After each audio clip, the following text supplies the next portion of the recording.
I'm Jessica Priebe. I'm an art historian and a lecturer at the National Art School, and I teach art and emerging technologies. And I do this teaching it via a Web3 curriculum, which is the first Web3 curriculum of its kind in an Australian art institution.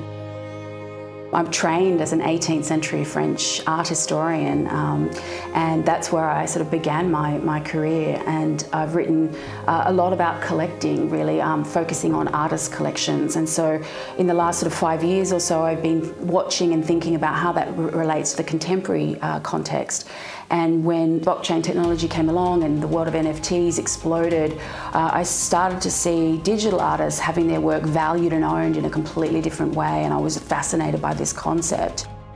But what it also showed up was that there's a lack of education, particularly in the arts and culture sector. And so I really felt kind of a desire to fill that kind of gap and develop courses that, help prepare artists for the real world, the world beyond the art school.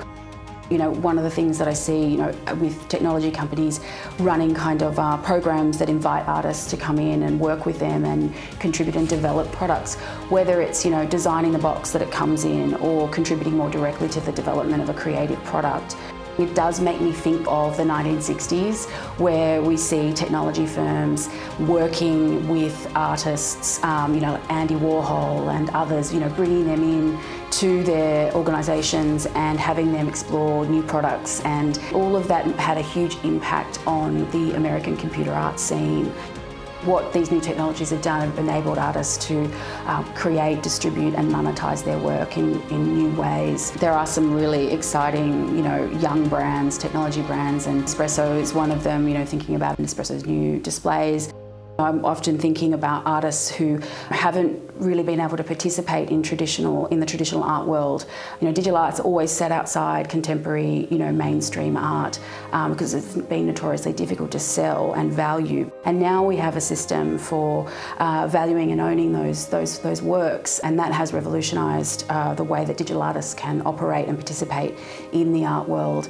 When we think about someone like Osinachi, who started his career in Nigeria, and he is someone who uses MS Word as his medium, and for a long time struggled to gain any kind of traction with these major galleries. And when the NFT market came along, he started experimenting with NFTs as a way to sell and distribute his work. And Osinachi is the first African NFT artist to sell through Christie's and is doing really well. And there's lots of examples like Osinachi. We can point to Carlos Marcial in Mexico, here in Australia, in Sydney. We can point to Sirwara Taifa, who has a similar sort of story in that she had to give up her painting studio at home when her parents were renovating the garage, and she really had to rethink what medium she was going to work with. So she chose digital because that was the easiest way, and she just signed up for every piece of software for free, taught herself, said yes to everything, and a couple of years later she's